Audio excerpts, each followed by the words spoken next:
Welcome back to my kitchen for today's quick tip. It'll actually be brought to you by Claire, one of Operation Food Search's nutrition educators. She'll be making a great family-friendly recipe. I hope you enjoy. Hi everyone, it's Claire from Operation Food Search. Today I'm going to be demonstrating to you how to make apple donuts. No, these donuts are not the typical ones that you get in a donut shop, but they're actually completely made of apples. They're really fun, they're a great snack for kids, and they're a great way to get your kids to help you in the kitchen. And they're also made with a lot of common ingredients that you already probably have in your pantry. So let's get started. So what we're going to do is we're going to use 1 to 2 large firm baking apples, such as like a Granny Smith.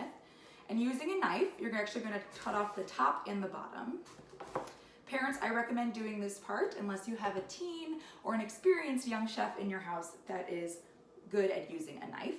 And then what we're going to do is slice this apple into 3 to 4 half-inch rings, depending on the size of your apple. Now, to core out the center, you can use something like a teaspoon or even just a regular spoon, or you can even use something like a paring knife. The kids can kind of use the teaspoon to do this, but if you're using a small paring knife, I suggest adults do that part. And what you're going to do is you're actually just going to use the teaspoon to kind of, there you go, scoop out the core. And I like to do it from both sides, especially if it's a thicker ring.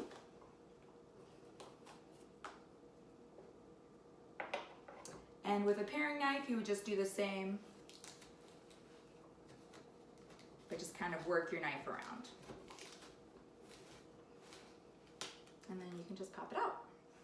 Now with our apple slices, what we're actually going to do is we're going to soak them in a solution of lemon juice and water. And I have some right here. And what's that going to do is actually going to prevent our apple slices from browning. This is a really great way to keep your fresh fruit slices from browning, especially if you like to cut up apples or pears and keep them in your fridge for an easy snack.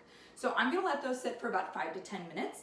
That's just gonna help them prevent oxidation. So I have some ones that have already been soaked, and what we're going to do is we're going to just pat them dry. And you can use a paper towel or you can use a rag. And we're going to pat those dry so the frosting can adhere. And then to make our frosting, it's just a half a cup of peanut butter, a tablespoon of cocoa powder, and then a teaspoon of honey.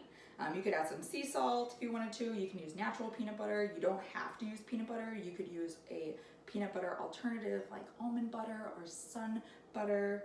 If you don't have cocoa powder, you could omit it. I just like that cocoa kind of adds a fun like chocolate frosting effect. You can have your kids mix this up. Get creative with your frosting. And I'm using a crunchy, chunky peanut butter, but you can use regular is fine. So we're gonna mix that up, and then we have our frosting.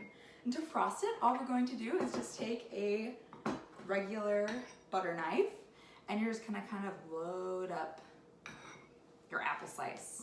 Like I said, this is a really great way to get your kids involved in cooking and involved in creating their own snacks and their own meals. Kids are way more likely to eat fruit and vegetables if they're involved in preparing them. So once I have my frosting on there, you can top it with any toppings of your choice. I have some dried cranberries, some chocolate chips, coconut flakes, and even some fresh strawberries. So I think I'll do coconut. I like coconut, it reminds me of that Girl Scout cookie. And then I love chocolate chips and some fresh strawberries. Super cute apple donut, and I hope you guys enjoy. If you make this recipe, make sure that you let us know in the comments. Thanks.